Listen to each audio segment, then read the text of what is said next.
Liberdade de opinião?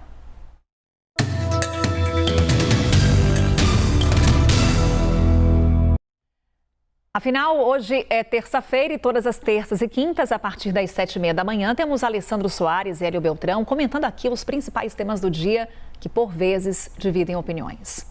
Hoje vamos falar sobre a indicação de Lula para o Supremo Tribunal Federal, as fraudes no INSS e corrida presidencial. Nesta terça, a gente começa com o Alessandro Soares, nosso comentarista. Tudo bom, Alessandro? Bom dia.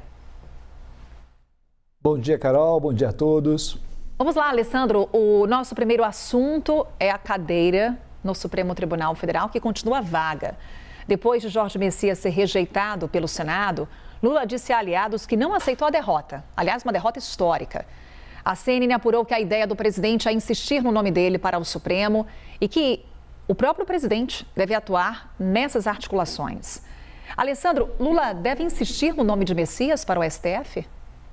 Carol, o presidente da República tem a prerrogativa de indicação do nome, está previsto constitucionalmente, então o presidente tem essa liberdade política de fazer indicação. É claro, nós tivemos uma primeira derrota, eu entendo que ele pode indicar novamente sem nenhum problema. Algumas pessoas estão levantando algumas questões de ordem jurídica, dizendo que existe um ato da mesa do Senado Federal que impediria a apresentação desse nome nesse ano ainda, ou seja, teria que esperar as próximas eleições e lá para janeiro, para fevereiro, ele poderia reapresentar o nome. Mas veja, essa é uma situação jurídica interna corporis, como se diz em direito, do Senado Federal. A Constituição não coloca esse obstáculo. Então, de maneira geral, o que nós temos aqui é a possibilidade de uma articulação política, já que o presidente da República e o governo entendem que essa rejeição ao nome do Messias foi uma rejeição indevida, já que foi realizada por razões não explícitas, mas praticamente de ordem puramente política e que fogem por completamente à análise do próprio nome do Jorge Messias. Então, o presidente, ele na verdade, ele está tentando exercer a sua prerrogativa, dizendo, olha, o que a Constituição me deu foi a prerrogativa e o poder para indicar e nomear o ministro do Supremo Tribunal Federal, e isso não pode ser de nenhuma forma substituído ou atacado por questões de ordem de natureza política pelo Senado Federal ou por qualquer articulação política, inclusive qualquer tipo de articulação política que porventura possa ter sido realizada por ministros do Supremo Tribunal Federal. E vale lembrar aqui, Carol, que lá no começo a gente teve essa ideia de que, olha, tanto o Senado Federal, a partir do presidente Davi Alcolumbre, quanto o Supremo Tribunal Federal, a partir de alguns ministros, em tese teriam um candidato predileto. E isso é um problema porque você tenta substituir, né, e forçar o presidente a nomear aquele que você quer, independentemente do nome ou da qualificação do nome que é indicado. Então, há um sentimento de injustiça por parte do presidente da República que, com certeza, provavelmente pode levar, sim, no futuro. Isso vai depender de articulações políticas e eu diria que não é muito fácil, Carol, e aqui eu não estou nem analisando se é certo ou errado, mas não é muito fácil essa indicação, porque, veja, provavelmente a tendência natural do presidente do Senado Federal, a não ser que a própria política costure isso, é ser contra uma nova indicação do Jorge Messias, por uma razão muito simples, porque fica um certo sentimento, uma rusga entre um futuro ministro do Supremo Tribunal Federal e o presidente do Senado Federal. E é claro que o presidente do Senado Federal tem um certo medo, porque há uma relação institucional que é necessária ser realizada quando você tem um presidente do Senado Federal, e um ministro do Supremo Tribunal Federal. Então, a tendência natural é o próprio presidente do Senado Federal, esse ano ou no ano que vem, não importa se ele for presidente do Senado, é ser contra, né, essa indicação. Carol. Alessandro, temos aqui o nosso segundo tema, fraudes no INSS. A Polícia Federal trocou a coordenação dos inquéritos relacionados ao caso. A PF afirmou que a transferência foi concebida para assegurar maior eficiência e continuidade às investigações. Já a oposição atrela essa mudança à investigação contra o filho do presidente Lula, o Fábio Luiz Lula da Silva, o Lulinha. Alessandro, essa troca prejudica a investigação? Carol, eu acho que para que nós possamos analisar se essa troca tem algum tipo de prejuízo ou não, a gente tem que ter elementos de natureza objetiva e não sentimentos puramente subjetivos. É claro, sempre pode existir algum problema, sempre pode ter algum problema de ilicitude nesse tipo de movimentação, mas você precisa ter elementos concretos e reais. A gente precisa lembrar aqui, algumas pessoas estão fazendo comparação entre esse momento agora e aquilo que aconteceu lá atrás na presidência do Jair Bolsonaro, quando ele tentou, de alguma forma, manipular, né, movimentações de pessoal dentro da Polícia Federal. Naquele momento lá apareceram depoimentos, com direito, inclusive, vale dizer aqui, do próprio ministro da Justiça, que era o Sérgio Moro, dizer que estava havendo intervenção. Você não tem nada parecido nesse exato momento. O que você tem, na verdade, é a locomoção, o deslocamento desse inquérito de um órgão interno da Polícia Federal para um outro órgão interno especializado da própria Polícia Federal. Nem é exatamente a troca do delegado em si, mas é o órgão. E outra coisa, não é uma troca da investigação, né, ou do objeto que é a investigação do Lulinha, mas é uma troca, é uma movimentação do inquérito que tem a ver com o INSS, que tem a ver com um conjunto de outras pessoas. Então, eu acho que está havendo nesse caso aí, Carol, muita politização sem nenhum elemento objetivo de pronto. Pode aparecer algum elemento objetivo? Pode, mas pelo que a Polícia Federal está alegando nesse exato momento, pelo que a diretoria da Polícia Federal está fazendo nesse exato momento, não existe nenhum elemento que possa indicar que esteja havendo algum tipo de direcionamento ou prejuízo para a investigação. Pelo contrário, o inquérito está sendo remetido para um órgão especializado. E nós devemos olhar os órgãos de Estado de maneira impessoal. Não importa se é o delegado A, B, C ou D. Todos eles são delegados de carreira e têm deveres funcionais com relação ao inquérito. Então, de pronto, eu diria para você que não existiria nenhum tipo de dano maior ou de ilicitude ou de problema maior com relação a esse inquérito. Eu vi também, Carol, algumas notícias dizendo que o ministro André Mendonça teria ficado um pouco decepcionado com a situação. Bom, tudo isso nesse exato momento ainda é pura boataria ou puro comentário de redes sociais. Por que eu estou dizendo isso? Porque, veja, você precisa ter elemento objetivo. E no caso aqui, vale também, é importante que a gente reafirme que tem a autonomia da Polícia Federal. Veja, uma coisa é a Polícia Federal, outra coisa é o Supremo Tribunal Federal. O Supremo Tribunal Federal não tem ingerência sobre a Polícia Federal. Você tem uma organização interna, você tem um diretor da Polícia Federal, você tem toda uma organização e regras internas com relação aos inquéritos. O Judiciário só vai se meter nesse tipo de situação, de fato, quando houver uma situação ou uma circunstância de ilegalidade, ilicitude ou de nulidade. Não havendo isso, Carol, tudo segue como estava andando até esse momento. Alessandro, por fim, vamos falar sobre eleições? Um novo nome surgiu aí no cenário eleitoral. Joaquim Barbosa, ministro aposentado do Supremo, foi apresentado como um pré-candidato ao Palácio do Planalto pelo partido Democracia Cristã. É um nome, Alessandro, que não tem trajetória política, mas ganhou visibilidade aqui no Brasil devido ao julgamento do Mensalão. Ele teria força para ser o nome da terceira via? Joaquim Barbosa consegue furar essa bolha da polarização no Brasil? Carol, pode acontecer, é verdade, pode acontecer um grande milagre, pode, sei lá, o que eu vou dizer aqui agora pode se desfazer em 5 segundos por alguma situação mirabolante, mas, regra geral, a construção de qualquer candidatura à presidência da República leva um certo tempo, você constrói uma certa imagem.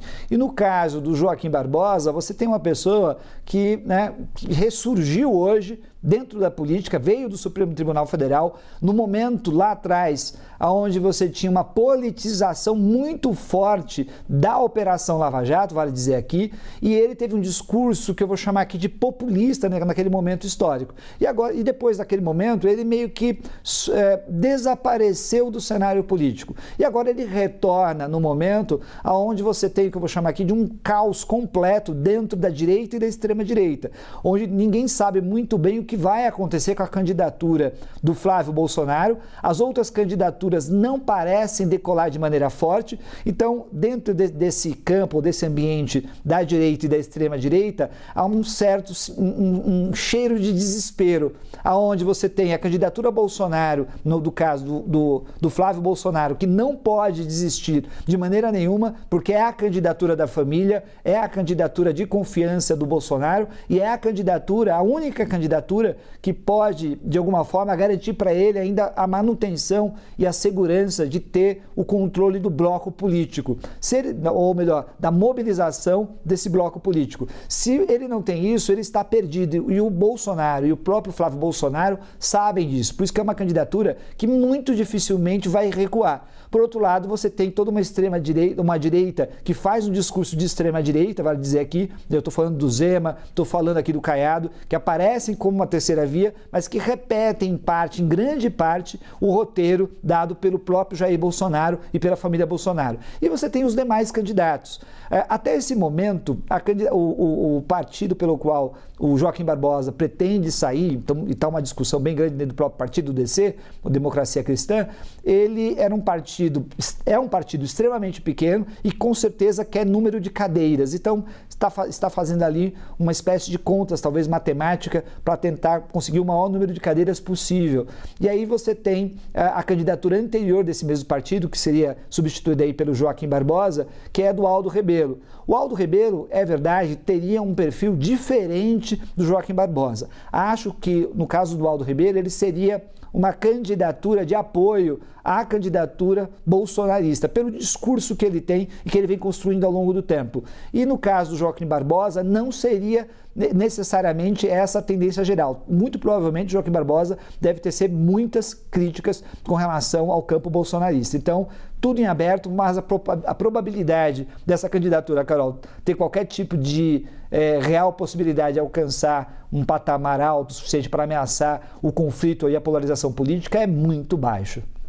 Alessandro Soares, trazendo opinião aqui para a gente no Novo Dia. Obrigada, Alessandro. Um ótimo dia para você. Até quinta.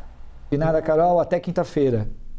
Por aqui nós seguimos com o nosso quadro. Agora quem chega é o nosso comentarista Hélio Beltrão. Tudo bom, Hélio? Bom dia. Bom dia, Carol. Bom dia, turma. Seguimos com os nossos 3 temas, Hélio. O primeiro assunto é a indicação do presidente Lula para o STF. Jorge Messias foi rejeitado pelo Senado, mas Lula disse a aliados que vai insistir no nome dele. O presidente avalia, inclusive, conversar com a oposição para viabilizar a aprovação do ministro da Advocacia Geral da União para o Supremo. Mas senadores, inclusive, apontam um entrave regimental que impediria essa nova indicação.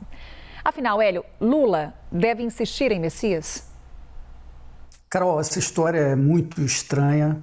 Ou é um grande balão de ensaio, ou Lula perdeu a noção de vez. Mas é também totalmente antidemocrática essa decisão do Lula, um desrespeito à decisão soberana do Senado. Vamos relembrar que a rejeição ao Messias ao Supremo pelo Senado foi histórica, foi inédita desde a redemocratização e foi um direto no queixo do Lula, do tipo, não venha tentar emplacar mais seus parceiros aqui. E deu uma boa projeção ao Senado, porque a sociedade tem cobrado a atitude firme do Senado contra os excessos, contra os abusos do Supremo Tribunal Federal. E segundo essa notícia, Carol, o Lula não aceitou a derrota, quer tentar emplacar o Messias de novo, mas só teria chance se ele ganhasse a eleição e se essa renomeação fosse no ano que vem. Esse ano é impossível, altamente improvável. Altamente improvável porque, em primeiro lugar, o governo teria que manobrar para mudar o que você estava citando, o regimento do Senado, que não admite um indicado rejeitado ser reindicado na mesma legislatura. E não é simples alterar o regimento do Senado Federal. Em segundo lugar, teria que peitar o Alcolumbre, que nunca escondeu, a gente sabe, que preferiu o Rodrigo Pacheco. Então, o risco de desgaste continuado, de uma nova derrota do Lula, é altíssimo.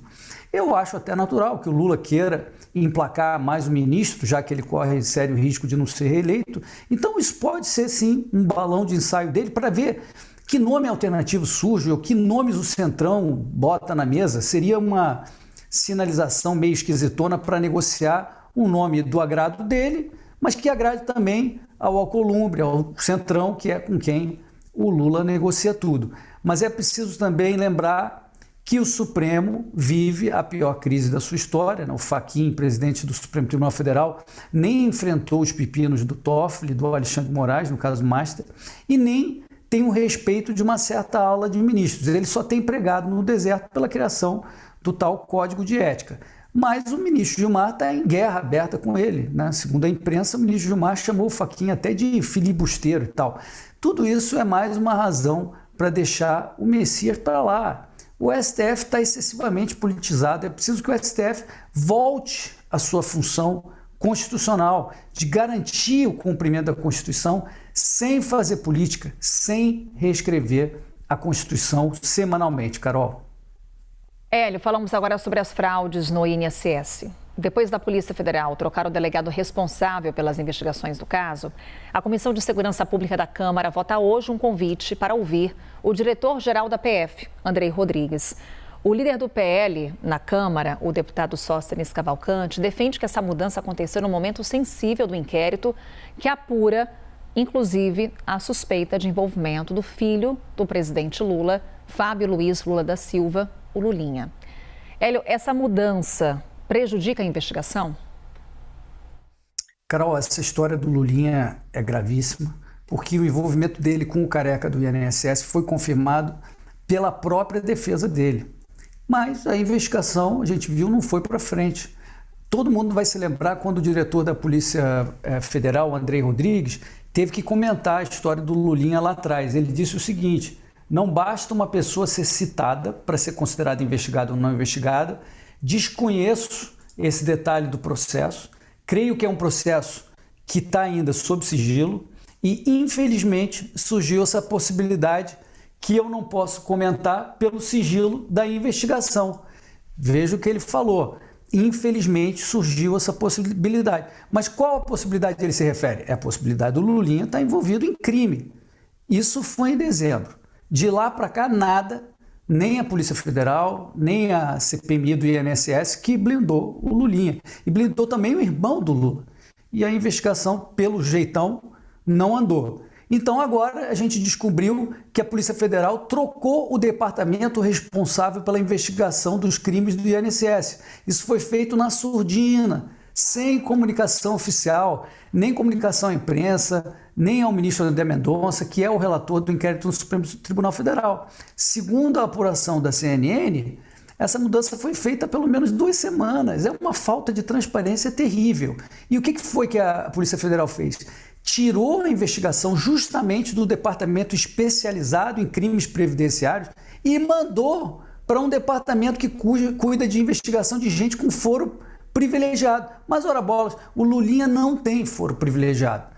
E só agora, depois que mudaram a coordenação do inquérito na Polícia Federal, marcaram o depoimento da tal Roberta Luxinger, amiga do Lulinha e amiga do careca. Tudo isso tem cheiro de blindagem, penas de blindagem, anda como blindagem e é muito ruim, porque a Polícia Federal é uma instituição de Estado, não pode servir ao governo de plantão. Vocês se lembram da chiadeira que foi quando o Bolsonaro quis trocar o diretor da Polícia Federal. O Moro pediu demissão e o Supremo Tribunal Federal impediu o Bolsonaro de nomear o diretor da Polícia Federal. Mas nesse governo Lula, essas coisas são normalizadas, né? Pelo menos por boa parte da opinião pública. Né? O aparelhamento de instituição, a gente sabe que sempre foi uma marca dos governos PT. A gente tem 2 grandes escândalos de corrupção nesse governo Lula, grandes não, gigantes, o roubo do INSS e a questão do Banco Master. A Polícia Federal, Carol, precisa ser honesta e precisa parecer honesta. Hélio, por fim, vamos falar sobre corrida presidencial. O Democracia Cristã anunciou um novo pré-candidato ao Palácio do Planalto, Joaquim Barbosa, que está afiliado à legenda desde abril. O anúncio escanteou Aldo Rebelo, que até então ocupava o posto de presidenciável e não conseguiu decolar nas pesquisas de intenção de voto. Joaquim Barbosa vai conseguir? O ministro aposentado do Supremo, protagonista ali no escândalo do Mensalão, conhecido pelos atritos com ministros da Suprema Corte, consegue romper a polarização política no Brasil? Carol, eu duvido muito. O Joaquim Barbosa não deve ter um desempenho diferente dos traços que o Aldo Rebelo vem obtendo nas pesquisas, ou vinha obtendo nas pesquisas. Ele deve provocar o mesmo furor do escritor de autoajuda Augusto Cury quando ele chegou na campanha. Zero, né? Porque, como eu falei aqui na semana passada, Carol, essa eleição é lulismo versus anti-lulismo. Por enquanto, o anti-Lula mais bem colocado é o Flávio Bolsonaro. Na eventualidade da candidatura dele perder força por causa da ligação com o Vorcaro, tem ainda o Zema, tem o Caiado, tem o Renan. Candidato em cima do muro não é a solução que o antilulismo procura, e é justamente o caso do Augusto Cury. Apesar de ter vendido 30 milhões de livros, ele não tem voto, ele não traduz os anseios políticos da população. Esse anúncio da candidatura de Joaquim Barbosa é uma facada nas costas do Aldo Rebelo. Esse, pelo menos, é mais anti-Lula. Eu não sei o que rolou nessa negociação e se, de fato, o Aldo Rebelo vai ser passado para trás para valer. A candidatura do Barbosa chegou, vocês vão se lembrar, a ser aventada uns anos atrás, se não me engano, em 2010, alguma coisa assim.